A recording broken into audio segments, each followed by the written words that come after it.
ഞാനൊരു മുരടൻ സ്വഭാവക്കാരനായിരുന്നു. ജോലി തിരക്കുകൾക്കിടയിൽ ജീവിക്കാൻ മറന്നുപോയവൻ. വർഷങ്ങളായി ആരോരുമില്ലാതെ ഒറ്റപ്പെട്ട് താമസിച്ചുകൊണ്ടാവാം ജീവിതത്തിലെ വിരസതകളും ഒറ്റപ്പെടലുകളും ഏകാന്തതയും ഒക്കെ എന്നെ പരിക്കൻ സ്വഭാവത്തിന്റെ ഉടമയാക്കി തീർത്തു. ആ പരിക്കൻ സ്വഭാവത്തിനപ്പുറം എൻ്റെ ഹൃദയം കാണാനുള്ള സഹിഷ്ണുതയൊന്നും ആരും എന്നോട് കാണിച്ചിരുന്നില്ല. എല്ലാവരോടും കയർത്ത് സംസാരിക്കുന്ന, എന്തും മറുത്തുമുറിച്ച് പറഞ്ഞ് ശീലിച്ച എൻ്റെ സൗഹൃദ വലയവും തീരെ ചെറുതായിരുന്നു. മറ്റുള്ളവരുടെ ഭാഷയിൽ പറഞ്ഞാൽ ആരെയും കൂസാത്ത അല്പ അഹങ്കാരിയായ പരിക്കൻ സ്വഭാവമുള്ള ഒറ്റയാനായിരുന്നു ഞാൻ. ആ ഒറ്റയാനെ ടെസ്സ എന്ന പെണ്ണ് പ്രണയത്തിന്റെ ചങ്ങലിൽ തളച്ചിട്ടതെങ്ങനെയെന്ന് ഇന്നും എനിക്ക് അറിഞ്ഞുകൂടാ. തൊട്ടടുത്ത വീട്ടിൽ വാടകയ്ക്ക് താമസിക്കാനായി വന്നപ്പോഴാണ് ഞാൻ അവൾ ആദ്യമായി കാണുന്നത്. കുട്ടിത്തം നിറഞ്ഞ മുഖമുള്ളൊരു പെണ്ണ്. വന്നതിൻ്റെ ആദ്യ ദിവസം മുതൽ അവളും ഞാനുമായി അല്ലറച്ചില്ലറ പ്രശ്നങ്ങളൊക്കെ തുടങ്ങി.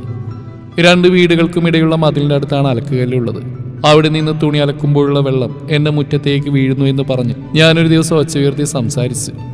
അലക്കല്ല് മാറ്റി സ്ഥാപിക്കാൻ പറ്റില്ലല്ലോ എന്ന് പറഞ്ഞ് അവൾ എന്നോട് തർക്കിച്ചു. അലക്കി വിരിച്ച വസ്ത്രങ്ങൾ കാറ്റത്ത് പറന്ന് എന്റെ മുറ്റത്തേക്ക് വീഴുന്നതായി അടുത്ത പ്രശ്നം. അതിൽ ക്ഷമ പറഞ്ഞ് വസ്ത്രങ്ങൾ മാറ്റി വിരിച്ച അവൾ പ്രശ്നം പരിഹരിച്ചു. എപ്പോഴും ബഹളം വെച്ച് സംസാരിക്കുന്ന, റോഡിൽ കളിക്കാൻ വരുന്ന കുട്ടികളോടൊപ്പം കൂടുന്ന, ഉച്ചത്തിൽ പാട്ടുവെച്ച് എന്റെ സ്വൈര്യം കളയുന്ന അല്പം കുറുമ്പ് കൂടി അവളെ എനിക്ക് തീരെ ഇഷ്ടമല്ലായിരുന്നു. മുറ്റത്തെ ചവറുകൾ അടിച്ചു വാരിക്കളയുന്നതിന്റെ പേരിൽ തുടങ്ങി അടുക്കളയിലെ വേസ്റ്റ് മതിലിനടുത്തേക്ക് വീഴുന്നു എന്നിവരെ പറഞ്ഞ് ഓരോരോ കാരണങ്ങളിൽ ഞങ്ങൾ തർക്കിച്ചുകൊണ്ടിരുന്നു. ഇന്ത്യയും പാകിസ്ഥാനും എന്ന പോലെ ഒരു മതിലിന് അപ്പുറവും ഇപ്പുറവും നിന്ന് ദിവസവും ഞങ്ങളുടെ തർക്കം കൂടിക്കൂടി വരുന്നതല്ലാതെ മാറ്റമൊന്നും ഉണ്ടായില്ല. അങ്ങനെ ഒരു ദിവസം വൈകുന്നേരം കയറി വരാൻ ആരുമൊന്നും മടിക്കുന്ന എൻ്റെ വീടിന്റെ ഇരുമ്പ് ഗേറ്റ് തള്ളി തുറന്ന് അവൾ അകത്തേക്ക് കയറി വന്നു. എൻ്റെ ബോളിങ്ങോട്ടേക്ക് വീണു, അതെടുക്കാൻ വന്നതാ എന്ന് പറഞ്ഞുകൊണ്ട് എന്നെ അനുവാദം പോലും വാങ്ങാതെ അവൾ കരിയില വീണ് കിടക്കുന്ന പറമ്പിലെല്ലാം അന്വേഷിച്ച് നടന്നു. കുറെ നേരം നോക്കിയിട്ടും കിട്ടാത്തതുകൊണ്ടാവും. അതെ, ബോൾ കണ്ടോന്ന് എടുത്തു വെക്കണേ എന്ന് പറഞ്ഞിട്ട് നിരാശയോടെ അവൾ തിരികെ പോയി. പിറ്റേന്ന് രാവിലെ മതിലിനപ്പുറം നിന്നിട്ട് ബോൾ കിട്ടിയെന്ന് അവൾ വിളിച്ചു ചോദിച്ചു. ഞാനില്ലെന്ന് തലയാട്ടി. സത്യത്തിൽ ഞാൻ ആ കാര്യം മറന്നേ പോയിരുന്നു. തുടർന്നുള്ള ദിവസങ്ങളിലും മതിലിനപ്പുറം നിന്ന് തലയെത്തിച്ച് അവൾ ആ ചോദ്യം ആവർത്തിച്ചുകൊണ്ടിരുന്നു. ഒരാഴ്ചയ്ക്ക് ശേഷം ഒരവധി ദിവസം പറമ്പ് വൃത്തിയാക്കുന്നതിനിടയിലാണ് കിണറിനോട് ചേർന്നുള്ള കല്ലുകൾക്കിടയിൽ നിന്ന് ഞാനൊരു ടെന്നീസ് ബോൾ കണ്ടെടുത്ത്. അത് അന്വേഷിച്ചായിരിക്കാം അന്ന് അവളിവിടെ വന്നിട്ടുണ്ടാകുമെന്ന് ഞാൻ ഊഹിച്ചു. പുറത്തു പറ്റിയിരുന്ന മണ്ണൊക്കെ മുണ്ടിൻ്റെ അറ്റം കൊണ്ട് തുടച്ചു മാറ്റി ഞാൻ ആ ബോളുമായി മതിലിനരികിലേക്ക് വന്നു. അവിടെയെങ്ങും ആരെയും കാണുന്നില്ല. അവളുടെ പേരെന്താണ്? പേരറിയാമെങ്കിൽ വിളിച്ചു നോക്കായിരുന്നു ഞാൻ മനസ്സിലോർത്ത്. വൈകുന്നേരം കട്ടൻ ചായ കുടിച്ച് വരാന്തയിലിരിക്കുമ്പോഴും എൻ്റെ കണ്ണുകൾ ആ മതിൽക്കെട്ടിലേക്ക് നീണ്ടു. ഇല്ല, അവിടെ ആരുമില്ല. പിറ്റേന്ന് രാവിലെ എഴുന്നേറ്റ് ഓഫീസിലേക്ക് പോകുന്നതിന് മുമ്പായും എൻ്റെ കണ്ണ് മതിലിനടുത്തേക്ക് പാഞ്ഞു. പതിവ് ചോദ്യവുമായി അവളവിടെ ഉണ്ടായിരുന്നില്ല. എന്തു പറ്റി അവൾക്ക്? എവിടെയെങ്കിലും പോയിട്ടുണ്ടായിരിക്കുമോ? അതോ എന്തെങ്കിലും അസുഖമായിട്ട് കിടക്കായിരിക്കുമോ? വെറുതെ മനസ്സിൽ ഓരോന്ന് ഓർത്തുകൊണ്ട് ഓഫീസിലേക്ക് തിരിച്ചു. വൈകിട്ട് ജോലി കഴിഞ്ഞ് തിരികെ വന്നു ആദ്യം നോക്കിയത് മതിലിനരികിലേക്കാണ്. അവൾ ആ പരിസരത്തെങ്ങുമില്ല. വെറുതെ അതിനടുത്തേക്ക് പോയി തലയെത്തിച്ച് അകത്തേക്ക് നോക്കി. കിടപ്പുമുറിയുടെ ജനൽ തുറന്നിട്ടിട്ടുണ്ട്. അവൾ വീട്ടിലുണ്ടാവണം. ഒന്ന് പോയി അന്വേഷിച്ചാലോ? പോയി അന്വേഷിക്കാൻ മാത്രം അവളെൻ്റെ ആരാ? എൻ്റെ അയൽക്കാരി, ഒരു വഴക്കാളി പെണ്ണ്. അതിൽ പറയാൻ എന്താ ഉള്ളത്? അവളെ അന്വേഷിച്ച് ഞാനെന്തിനു പോകണം? തലവെട്ടി തിരിച്ച് ഞാൻ അകത്തേക്ക് കയറിപ്പോന്നു. ബെഡ്റൂമിലെത്തിയത് മേശയ്ക്ക് മുകളിലിരിക്കുന്ന അവളുടെ ബോൾ കണ്ടതോടെ ഉള്ളിൽ എന്തോ പോലെ. ഇതവൾ തിരികെ കിട്ടുമെന്ന് പ്രതീക്ഷിക്കുന്നുണ്ടാവില്ലേ? ഇതവൾക്ക് തിരികെ കൊടുക്കേണ്ടതല്ലേ? വെറുതെ ബോളും കയ്യിൽ പിടിച്ച് കുറേ നേരം നിന്നു. പിന്നെ രണ്ടും കൽപ്പിച്ച് അവളുടെ വീട്ടിലേക്ക് നടന്നു. തുരുമ്പ് പിടിച്ച ഗേറ്റ് തുറന്ന് അകത്തേക്ക് കയറിയതും ഒരു ചെറിയ പട്ടിക്കുട്ടി കുരച്ചുകൊണ്ട് എൻ്റെ അടുത്തേക്ക് ഓടി വന്നു. കടിക്കുമോ എന്നോർത്ത് ഞാൻ നിന്നെടുത്ത് തന്നെ അനങ്ങാതെ നിന്നു. എന്നാൽ എൻ്റെ ചുറ്റും ഓടി നടന്ന ശേഷം കാലിലൊക്കെ നക്കി അവൻ എന്നെ ചുറ്റിപ്പറ്റി നിന്നു. ഉപദ്രവകാരികളെന്ന് മനസ്സിലായതും ഞാൻ അകത്തേക്ക് കയറി കോളിംഗ് ബെൽ അടിച്ചു. കുറേ നേരത്തെ കാത്തിരിപ്പിന് ശേഷം കതക് തുറന്നു വന്ന അവളെ ഞാൻ നോക്കി നിന്നുപോയി. അവളാകെ ക്ഷീണിച്ചിരുന്നു. വാതിൽപ്പടിയിൽ എന്നെ കണ്ടതും അവളുടെ മുഖത്ത് അത്ഭുതമോ സന്തോഷമോ എന്നറിയാത്ത എന്തൊക്കെയോ ഭാവങ്ങൾ മിന്നി മറഞ്ഞു. അകത്തേക്ക് വരൂ. അവൾ എന്നെ ക്ഷണിച്ചു. ഞാൻ അകത്തേക്ക് കയറി സോഫയിലിരുന്നു. അവൾ എന്നെ തന്നെ നോക്കി നിൽപ്പാണ്. കയ്യിലിരുന്ന ബോൾ അവൾക്ക് നേരെ നീട്ടിയതും എവിടുന്നാ കിട്ടിയത് എന്ന് ചോദിച്ചുകൊണ്ട് അവൾ സന്തോഷത്തോടെ അത് വാങ്ങി. അവളുടെ സന്തോഷം കാണവേ എൻ്റെ ചുണ്ടിലൊരു പുഞ്ചിരി വിടർന്നു. എനിക്ക് 2 ദിവസമായിട്ട് നല്ല പനിയായിരുന്നു. ഞാൻ ചോദിക്കാതെ തന്നെ അവൾ പറഞ്ഞു. ഹോസ്പിറ്റലിൽ പോയിരുന്നോ? ഇല്ല, കുറച്ച് നാട്ടുമരുന്നുകളുണ്ടായിരുന്നു, അത് കഴിച്ചു. പനി മാറിക്കോളൂ. അങ്ങനെ പറയുന്നുണ്ടെങ്കിലും അവൾക്ക് തീരെ വയ്യെന്ന് എനിക്ക് തോന്നി. കുറച്ചു നേരം അവിടെ ഇരുന്നതിന് ശേഷം തിരികെ വീട്ടിൽ വന്നെങ്കിലും എൻ്റെ മനസ്സ് മുഴുവൻ അവളെക്കുറിച്ച് ഓർത്തുകൊണ്ടിരുന്നു. ആ വീട്ടിൽ അവൾ ഒറ്റയ്ക്കാണ് താമസം. വയ്യാതിരുന്ന 2 ദിവസവും വീട്ടിലെ ജോലികൾ ആരാണ് ചെയ്തിട്ടുണ്ടാവുക? ഞാൻ ആലോചിച്ചു. നേരാവണ്ണം ഭക്ഷണം കഴിക്കുന്നുണ്ടാവുമോ അവൾ? എനിക്ക് വിഷമം തോന്നി. തെളിഞ്ഞു ആലോചിച്ച് നിൽക്കാതെ വീണ് പിന്നാമ്പുറത്തായി നിന്നിരുന്ന 2-3 കപ്പ പിഴുതെടുത്ത് കഴുകിയരിഞ്ഞ് വേവിക്കാനായി കലത്തിലിട്ടു. അത് വെന്തു വന്നപ്പോഴേക്കും കാന്താരി ഉള്ളിയും ചതച്ച് നല്ലെണ്ണ ചാലിച്ചതും ചേർത്തിളക്കി ഒരു മുളക് ചമ്മന്തിയും തയ്യാറാക്കി. ചുക്ക് ചേർത്തൊരു കട്ടൻ കാപ്പിയും കൂടി ഇട്ട ശേഷം അവയെല്ലാം വലിയ പാത്രത്തിലാക്കി ഞാൻ അവളുടെ വീട്ടിലേക്ക് ചെന്നു.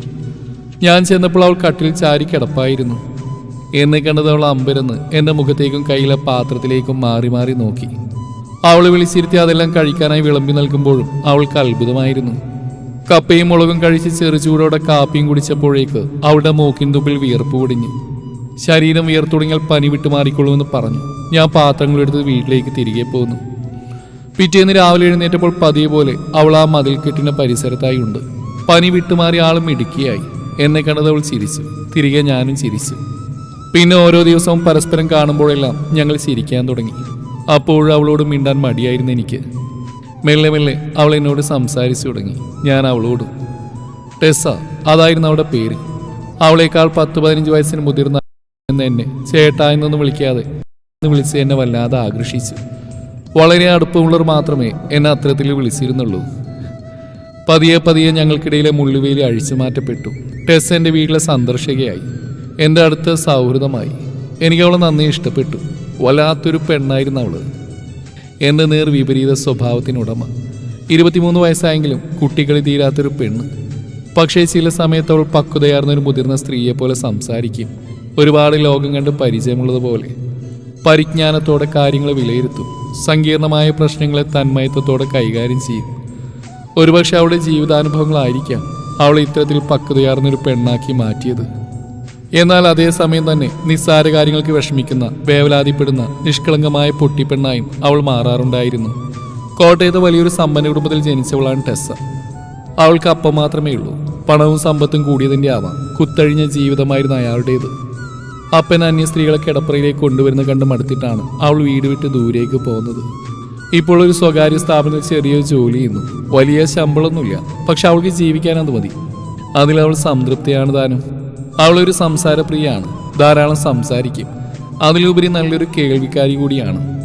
ഞാൻ പറയുന്ന ഓരോ പൊട്ടും പൊടിയും കേട്ടിരിക്കുന്ന കാണുമ്പോൾ അവളോട് വീണ്ടും ഒരുപാട് സംസാരിക്കാൻ എനിക്ക് തോന്നുമായിരുന്നു. എൻ്റെ ഹൃദയത്തിൽ ഞാൻ അവൾക്കൊരു പ്രത്യേക സ്ഥാനം നൽകി. ഞങ്ങൾ തീർത്തും വ്യത്യസ്തരായിരുന്നു എല്ലാ കാര്യങ്ങളിലും. പക്ഷെ ആ വ്യത്യസ്തതയാണ് അവൾ എനിക്ക് ഇഷ്ടമാവാൻ കാരണം. നല്ല സുഹൃത്തുക്കളായപ്പോഴും ഞങ്ങൾ തമ്മിൽ ആരോഗ്യപരമായ തർക്കങ്ങൾ ഉണ്ടായിക്കൊണ്ടിരുന്നു. എൻ്റെ പരുക്കൻ സ്വഭാവം മാറ്റിയെടുക്കാൻ അവൾ ഇടയ്ക്കൊക്കെ പറയും. അവളുടെ കുട്ടികളി മാറ്റാൻ ഞാനും. പക്ഷെ ഒരിക്കലും അവൾ എന്നെയും ഞാൻ അവളെയും നിർബന്ധിച്ചില്ല. ഞാനായും അവൾ അവളായും തന്നെ ഇരിക്കാൻ ഞങ്ങൾ രണ്ടും ആഗ്രഹിച്ചിരുന്നു. അതെന്നെ സംബന്ധിച്ചിടത്തോളം വലിയൊരു കാര്യം തന്നെയായിരുന്നു. സ്വകാര്യ ജീവിതത്തെക്കുറിച്ച് അധികാരോടും പങ്കുവെക്കാൻ ടെസ്സയ്ക്ക് താല്പര്യമില്ലായിരുന്നു. പക്ഷെ അപ്പനെയും അമ്മയും കുറിച്ചുള്ള പഴയ കാര്യങ്ങളൊക്കെ എന്നോട് പറയും. എന്നോട് മാത്രം. പറഞ്ഞു കഴിഞ്ഞാൽ അവൾക്ക് വിഷമമാണ്. ഒരിക്കലും ഓരോന്നൊക്കെ പറഞ്ഞു അവൾ കരഞ്ഞുപോയി. എങ്ങനെ ആശ്വസിപ്പിക്കണമെന്ന് എനിക്കറിയില്ലായിരുന്നു. അപ്പോഴുണ്ടായൊരു ഉൾപ്രേരണയാൽ അവളെ നെഞ്ചോട് ചേർത്ത് തലയിൽ തഴുകിക്കൊണ്ടിരുന്നു. അവൾക്ക് ഞാനുണ്ടെന്ന് പറയാതെ പറഞ്ഞു. നാളുകൾ കഴിയും തോറും ചേർത്ത് പിടിക്കാനും കൂടെ നിർത്താനും തോന്നിക്കുന്ന വിധം അവളിൽ ഒളിച്ചിരിക്കുന്ന എന്തോ ഒരു ലഹരി എൻ്റെ മനസ്സിനെ പിടിച്ചുലക്കാൻ തുടങ്ങി. പോകെ ആ ഉലച്ചിൽ എന്നെ സാരമായി ബാധിച്ചു. അവളുടെ കളിച്ചിരികൾ, സാമീപ്യം, സൗഹൃദം, സ്നേഹം ഒക്കെ എൻ്റേത് മാത്രമായി വേണമെന്നൊരു തോന്നൽ. മറ്റുള്ളവരോട് അവൾ ഒരുപാട് അടുക്കുന്ന കാണുമ്പോൾ ഉള്ളിൽ അസ്വസ്ഥത തോന്നാൻ തുടങ്ങി. എന്നിൽ സ്വാർത്ഥത നിറഞ്ഞു. ഞാൻ എന്താണ് ഇങ്ങനെയൊക്കെ ചിന്തിക്കുന്നത്? എന്താണ് എനിക്ക് സംഭവിക്കുന്നത്? പല ദിവസങ്ങളിൽ എൻ്റെ മനസ്സ് ഉത്തരം കിട്ടാതെ അലഞ്ഞു. ഞാൻ അവളെ പ്രണയിക്കുകയാണോ? എനിക്ക് ഭയം തോന്നി. പാടില്ല. അവൾ എന്നേക്കാൾ തീരെ ചെറിയ കുട്ടിയാണ്. അവളോട് അങ്ങനെയൊന്നും തോന്നാൻ പാടില്ല. ഞാൻ എൻ്റെ മനസ്സിനെ പറഞ്ഞ് പഠിപ്പിച്ചുകൊണ്ടിരുന്നു. എന്നാൽ ഹൃദയം ഓരോ നിമിഷവും അവളുടെ സാമീപ്യം ആഗ്രഹിച്ചുകൊണ്ടിരുന്നു. അവളുടെ സംസാരം, പൊട്ടിച്ചിരികൾ, കുറുമ്പുകൾ, ചെറിയ വാശികൾ എല്ലാം എനിക്ക് പ്രിയപ്പെട്ടതായിരുന്നു. ദിവസങ്ങൾ കഴിയുന്തോറും അവൾ എന്നെ വകതിരിവില്ലാത്ത കാമുകനാക്കി, ഭ്രാന്തനാക്കി. എന്ത് ചെയ്യണമെന്നറിയാതെ ഞാൻ ഉഴറി.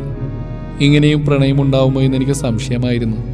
കാരണം ഞാൻ അതുവരെയും മറ്റാരെയും പ്രണയിച്ചിരുന്നില്ല. എങ്ങനെയാണ് പ്രണയിക്കേണ്ടതെന്നും എനിക്കറിയില്ലായിരുന്നു. എനിക്ക് അവളോട് തോന്നുന്ന ഇഷ്ടം ഞങ്ങളുടെ സൗഹൃദത്തെ ബാധിക്കുമോ എന്ന് ഞാൻ ഭയന്നു. അവൾ എന്നോട് മിണ്ടാതിരിക്കുന്നു, എന്നിൽ നിന്നും അകന്നു പോകുന്നു.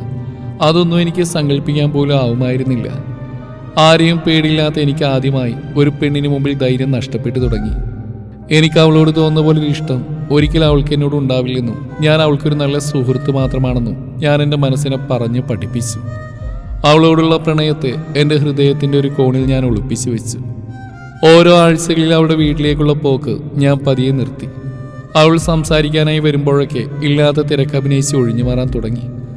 പക്ഷേ അപ്പോഴൊക്കെയും അവളിൽ നിന്ന് അകന്നു പോവാൻ കഴിയാത്ത വിധം അടുത്ത് കഴിഞ്ഞിരിക്കുന്നു എന്ന യാഥാർത്ഥ്യം ഞാൻ സങ്കടത്തോടെ മനസ്സിലാക്കി. ഞാൻ മനഃപൂർവ്വം അവഗണിക്കുന്നുവെന്ന് അവൾക്കും മനസ്സിലായി കാണണം. എന്നെ ബുദ്ധിമുട്ടിക്കാതിരിക്കാനായി അവളും വീട്ടിലേക്കുള്ള വരവ് നിർത്തി. തമിഴ് കാണാതെ മിണ്ടാതെ ഒരു മതിലിനപ്പുറവും ഇപ്പുറവും ഞങ്ങൾ കഴിഞ്ഞുകൂടി. എനിക്ക് ഹൃദയം നൊന്തു തുടങ്ങി. രാത്രികളിൽ ഞാൻ നിശബ്ദനായി കരഞ്ഞു. ദിവസങ്ങൾ കടന്നു പോകവേ ഒരു രാത്രി അവളെൻ്റെ വാതിൽ തട്ടി വിളിച്ചു. കതക് തുറന്ന് കരഞ്ഞു വീർത്ത മുഖവുമായി ടെസ് എനിക്ക് അഭിമുഖമായി നിന്ന നിമിഷങ്ങൾ. നീണ്ട നിമിഷങ്ങൾ ഞങ്ങൾ രണ്ടുപേരും പരസ്പരം നോക്കി നിന്നു. ശേഷം അവൾ എന്നെ മുറുകെ പുണർന്നു. അവളുടെ കണ്ണുനീരെൻ്റെ നെഞ്ചിലൂടെ ഒലിച്ചിറങ്ങി. നിങ്ങളെന്നെ പ്രണയിക്കുന്ന പോലെ ഞാൻ നിങ്ങളെയും പ്രണയിക്കുന്നു കാശി. ആ ഒരൊറ്റ വാക്കിൽ ആരെയും കൂസാത്ത പരുക്കനായ ഒറ്റയാനെ അവൾ പ്രണയമെന്ന ചങ്ങലയിൽ തളച്ചിട്ടു. ഒരിക്കൽ പോലും അവളോട് തുറന്നു പറയാതിരുന്നിട്ടും ഞാൻ അവളെ പ്രണയിക്കുന്നുവെന്ന് അവൾക്ക് എങ്ങനെയാണ് മനസ്സിലായത്? എനിക്ക് അത്ഭുതം തോന്നി. എൻ്റെ കണ്ണുകൾ നിറഞ്ഞു.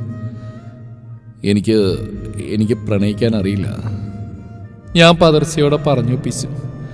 എനിക്കും അറിയില്ല. അവൾ ഒന്നുകൂടെ എന്നെ മുറുകെ പുണർന്നു. ഒരാൾക്ക് മേൽ മറ്റൊരാൾ ആധിപത്യം സ്ഥാപിക്കാതെ, ഒരാളുടെ ഇഷ്ടങ്ങൾ മറ്റൊരാൾക്ക് മേൽ അടിച്ചേൽപ്പിക്കാതെ, ടെസ എന്ന വ്യക്തിക്ക് ഞാനും കാശിനാഥൻ എന്ന വ്യക്തിക്ക് അവളും ബഹുമാനം നൽകിക്കൊണ്ട് നീണ്ട 3 വർഷങ്ങൾ ഞങ്ങൾ പ്രണയിച്ചു.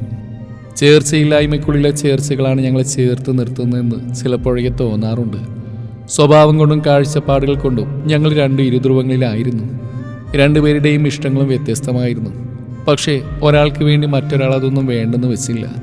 പ്രണയത്തിലായിരിക്കുമ്പോഴും പഴയതുപോലെ തന്നെ ഞങ്ങൾ തർക്കിച്ചു, വഴക്കുണ്ടാക്കി, ദേഷ്യപ്പെട്ടു, ഇടയ്ക്ക് പരിഭവം നടിച്ചു. പക്ഷെ അവയൊന്നും ദീർഘനേരം നീണ്ടു നിന്നില്ല. ഞങ്ങൾക്കിടയിലെ സ്നേഹം എന്ന മതിൽക്കെട്ടിനുള്ളിൽ അവയൊക്കെയും നിഷ്പ്രഭമായി പോയി. ഋതുക്കൾ മാറി മറിഞ്ഞു. ജാതിയുടെയും മതത്തിൻ്റെയും ഒന്നും വേലിക്കെട്ടുകളില്ലാതെ ടെസ്സേൻ്റെ ഭാര്യയായി. വർഷങ്ങൾക്ക് ശേഷം എൻ്റെ കുഞ്ഞിൻ്റെ അമ്മയായി. എൻ്റെ മുരടൻ സ്വഭാവത്തിൽ മാറ്റങ്ങൾ വന്നു. അവളുടെ കുട്ടിത്തം നിറഞ്ഞ സ്വഭാവവും മാറി വന്നു. അപ്പോഴും അവൾ എന്നെയും ഞാൻ അവളെയും അന്നത്തെ അതേ തീവ്രതയോടെ പ്രണയിച്ചുകൊണ്ടിരുന്നു. പുറത്ത് പെയ്യുന്ന മഴയുടെ ശബ്ദം കേട്ടുകൊണ്ട് പഴയ കാര്യങ്ങൾ ഓരോന്നായി ഓർത്ത് ഞാൻ കട്ടിലിൻ്റെ ഓരത്ത് കിടന്നു. എന്നെ നെഞ്ചിലേക്ക് തലചായ്ച്ച് ടെസ്സയും ഓരോന്നൊക്കെ പറഞ്ഞുകൊണ്ട് എൻ്റെ നെറ്റിയിലേക്ക് വീണ് കിടന്ന മുടിയെ അവൾ മാടി ഒതുക്കി. വെള്ളിനിറ വീണ ഒരു മുടിയിഴ അവളുടെ വിരൽ കൊണ്ട് പൊട്ടിച്ചെടുത്തു. ശേഷം എൻ്റെ മുഖത്തോട് മുഖം ചേർത്ത് മൂക്കിൻ തുമ്പിൽ അവൾ മൃദുവായി കടിച്ചു. അവൾക്ക് സ്നേഹം വരുമ്പോൾ അങ്ങനെയാണ്. ഞാൻ അവളുടെ കണ്ണിലേക്ക് നോക്കി. പ്രണയം അങ്ങനെ നിറഞ്ഞു നിൽക്കുകയാണ്. നിനക്ക് പ്രണയിക്കാൻ അറിയാമോ? ഞാൻ കുസൃതി അവളോട് ചോദിച്ചു. അറിയില്ല, അവൾ പതിഞ്ഞ ശബ്ദത്തിൽ എന്നോട് പറഞ്ഞു. എനിക്കും അറിയില്ല, ഞാൻ അവൾ ഒന്നുകൂടി പൊതിഞ്ഞു പിടിച്ചുകൊണ്ട് പറഞ്ഞു. പുറത്ത് മഴ കനക്കുന്നതോടൊപ്പം മെല്ലെ മെല്ലെ ഞാൻ അവളിലേക്ക് അലിഞ്ഞു ചേർന്നു.